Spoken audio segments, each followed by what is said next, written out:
Hello friends, आज गोटे cooking रो fast video upload आज एक न्यू आइटम बनिया जाउची जार ना होची चिल्ली सोया। सर्वप्रथम आमे टिके पानी नै ता गरम करिवा, सेथिरे टिके लूण देई ई सोया गुडी को सेथिरे पकेई नरम करी सेथिरु बाहर करिवा। नरम हे सारला परे कड़ेरु छाणी अन्य एक पात्र रखि दवा। तापरे मो मक्का नेची, मक्का गुडी को छड़ेई मंजी को निकाल गोटे प्लेट रे ताको रखि देची। निकालने के बाद मक्का छड़ेइबा सरिला परे आमे इसके काम पियाज को काटिबा।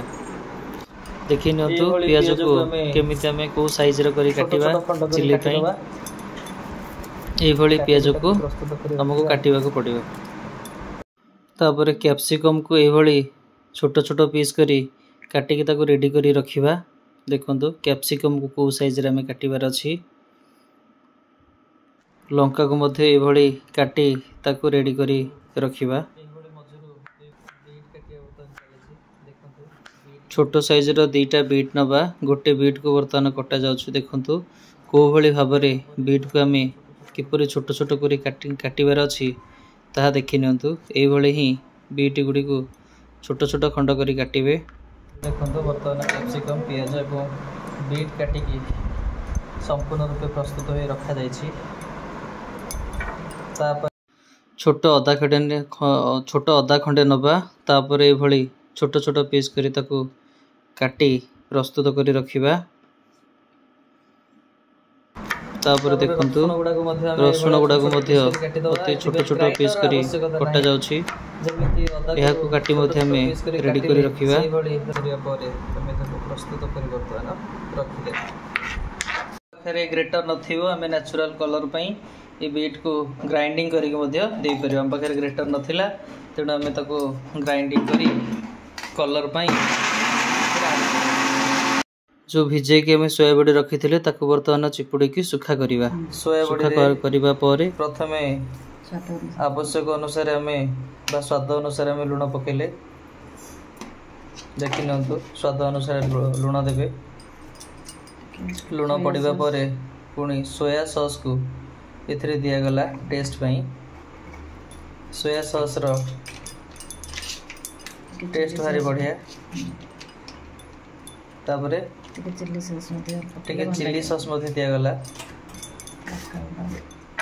चिल्ली सॉस परे आमे लंका गुंड किछि देले, राग अनुसार लंका गुंड दबा।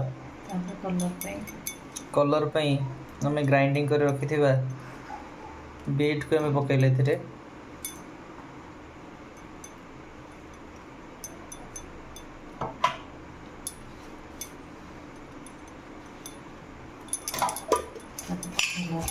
तापर तक भल से मिक्स करे दबा, गोली दबा तक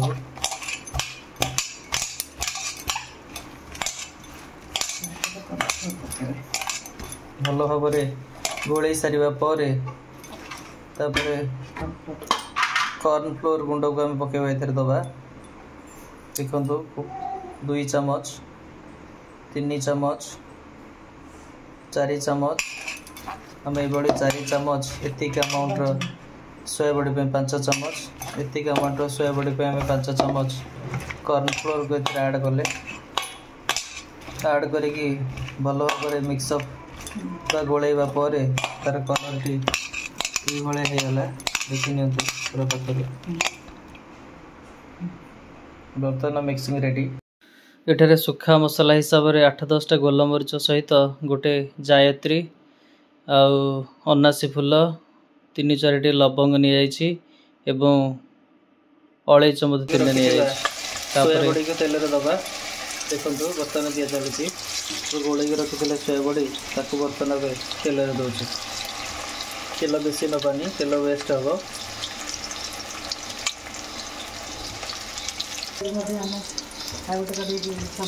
समय बचे आ गोटे कड़े रे अल्प तेल नहीं आम मसला गुड़े कषि दबा। ये एपटे ये होता समय एपटे से जिनटा आम कर सुखा मसला गुड़ी को आम अल्प गुंड करदे। ये 2 मिनिट कषिबा पर तापरे हमें काटिक रखी अदा एवं रसुण को देदेवा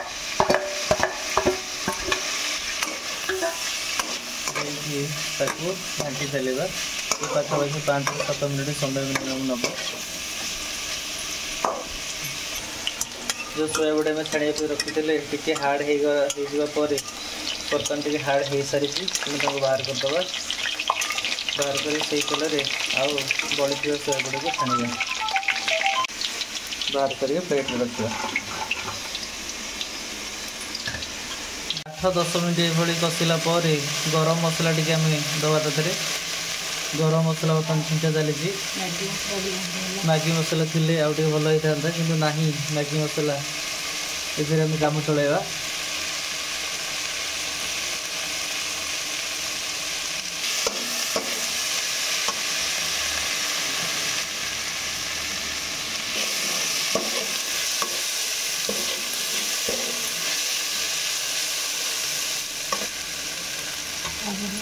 तापर हमें टमाटो सॉस दबा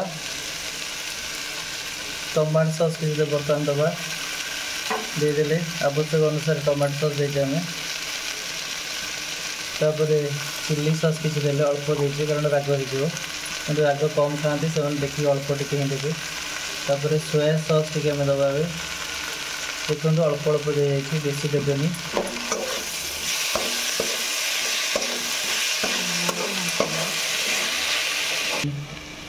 ताको भल भाव घाटी मिक्सअप कर मिसईदबा मिसईबा पर आम जो सोया को छाणिक रखी थे पकई ठीक घाटी मिसईदबा देखो तो प्रोसेसिंग बर्तमान चलती